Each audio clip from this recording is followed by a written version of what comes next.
Hello, and welcome to the Invest with Carl podcast. We're glad to be here with you.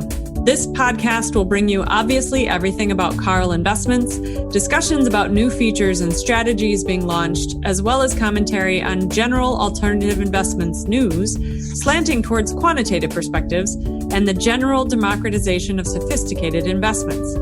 Or said simply, bringing high-quality, sophisticated investments to all investors. We're looking forward to the conversation, so let's get started. Hi, I'm Jamie Uppenberg, your host today and a member of the Carl team. We're chatting with Alan Harmer from Carl's K2 Quantitative Hedge Fund. We're going to find out today what makes this fund so successful, some fun history, and what's important for investors in this fund to know. We are Carl. We digitally offer quantitative hedge fund strategies as funds of funds, packaged and data-driven delivery to accredited investors. K2 is a quant manager that blends behavioral finance and traditional valuation techniques to select stocks. It has a proprietary valuation approach based on normalized free cash flow and a behavioral finance model that encompasses momentum. K2 has generated strong, consistent returns by picking stocks that go up faster than the market and selling quickly those that are going down. And while that sounds super simple, I'm sure Alan will enlighten us on how K2 does this uniquely. Alan's background is in economics, mathematics, and finance.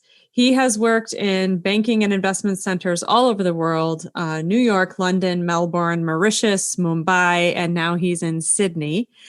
He has managed portfolios of international equities, property, fixed interests, and Forex with consistent top quartile performance. Hi, Alan. It's great to be chatting with you today. Hi, Jamie.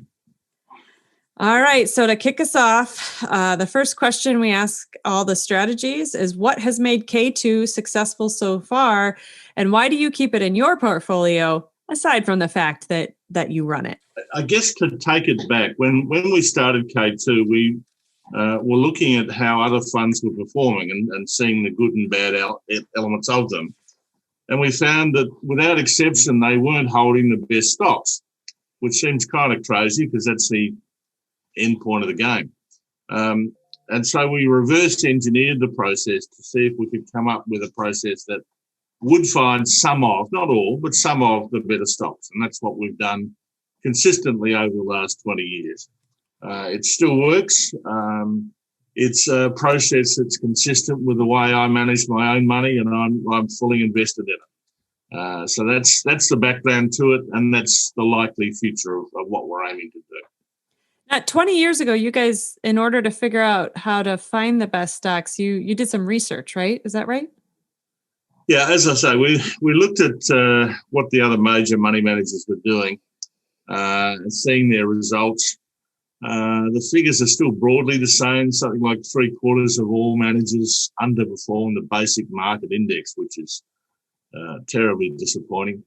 And they weren't, almost without exception, they weren't holding in their top 10 stocks any of the better performing stocks. Now, we look at that on a regular daily, weekly, monthly basis. And generally, we will find 2 or 3 stocks that look pretty good. And they tend to lead to the performance enhancement that we've generated over a period of time. And so what was the plan from the beginning with K2, and how has it changed from how it was originally imagined? Have you adjusted it a lot? I mean, it's been a while. It's been a lot of years, right? Yeah. I mean, in the beginning, we were quite prepared to change it. We're going into fairly new ground because no one else managed the way that we managed it. And so we were looking for opportunities that existed at the time. In the lead up to and following the dot-com bubble, it turns out that the process that we developed and the decision rules that we put in place have largely held. We've made some polishing over a period of time, as you'd expect, but essentially it's the same process over the full 20-year period. Okay. So obviously a really strong process. We've had a lot of focus on your fund, a good amount of investment. You were with us in beta in the Carl app, so we appreciate that.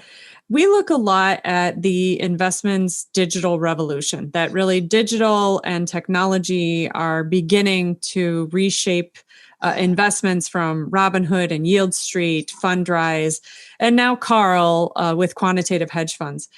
What do you think about the changes overall and specifically within your space, the quantitative hedge fund space? Yeah, the core idea behind QATFs is to use mathematical techniques to identify profit possibilities and areas of risk. And to a large degree, that's also been true of more traditional offerings that have tended to take a more fundamental focus. The difference is the quantum of outperformance that we've been able to generate and other QATFs have been able to generate, and the risk control that's also part of that process. So it's the duality of those that's important.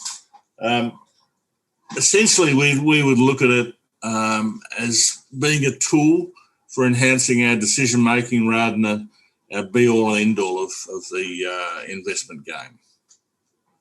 Right. So digital for you really helps not only manage the investments themselves, but also increase your risk controls. And I know we'll talk about that, I think, almost in a whole nother episode, I'm sure. Yeah. Yeah. What do you think about adding on? I mean, with Carl, we're adding on more retail investors. Does that change how you think about this at all? Or, to you, it's changed the market, Jamie, over the last 12 months, really, since the Fed intervened in March last year. The percentage of retail investors in the market's increased from something like 5% to something nearer 40%. And as far as you can infer what the risk appetite is of those investors is, it seems to be more aggressive into stocks like Tesla, into call and put options around stocks, into a general push for higher risk, higher return type portfolio. Right. How does that change what we do? Well, it changes because it changes the market. It changes the sorts of stocks that we're looking at. It doesn't change the underlying decision rules that we look at, but it will. The decision rules themselves are open-ended in that they're not bound into looking for particular areas of the market. They look for what's working and what's not. And we try to be quite flexible in terms of how we achieve that. That's essential for risk control, but it's also important in terms of generating performance as well. Right. Your rules really flex with how the market changes. So the rules are stable. They can move with the market and follow the market. I think you've talked about that before. The sorts of returns that we get are fundamentally determined by the market itself. So we're basing our decision rule on our interpretation of the market, and that evolves over time. And so the process that we have reflects those changes on an ongoing basis. Yeah, and maybe we just answered this because one of our questions is, as our investors watch K2, what would you say is something investors could feel really good about? Or said another way, what does K2 work really hard at? Maybe that's the answer. Go ahead. So I'm sorry, Jamie. We work hard at two things, and we've talked about those already. And it sounds like something of a mantra, but it's clearly very important. We look to generate strong ongoing performance on an incremental basis rather than get one or two large hits every now and then have losses in between. We look at risk control as an embedded part of that process. So if we're getting concerned about the direction of the market or the direction of particular stocks, we've got no hesitation in selling them, moving to cash, and then moving back in to the same or other stocks as seems appropriate. Yeah, my review of K2 is that you definitely will take a cash position over taking on what you might consider undue risk. I mean, we tend to. I don't like to be painted into any particular corner, but I guess we're somewhat conservative in nature. One of the distinguishing features that used to be paraded of the difference between wholesale and retail managers was that wholesale managers were never afraid to cut a position and run their profits, whereas retail investors tend to do the opposite. If they've lost something, they tend to hold on in the hope that things turn around. But sometimes they do, sometimes they don't. Our view is that it's better to take your profits when you can, cut your losses when you can, and evaluate the market on an ongoing basis, see if things have changed or not. Right. Always take a new position. Well, thank you so much for chatting today. And I know we'll have more questions in the future. Like I said, I think our next chat is about managing risk, even though we've already talked about it today. Well, what's your final word for our investors today? What if someone's thinking about K2? Well, I think you can have a look at what Carl's doing and the total concept of what the package involves. Where we fit in is we've got a product that's been tested in the market over 20 years.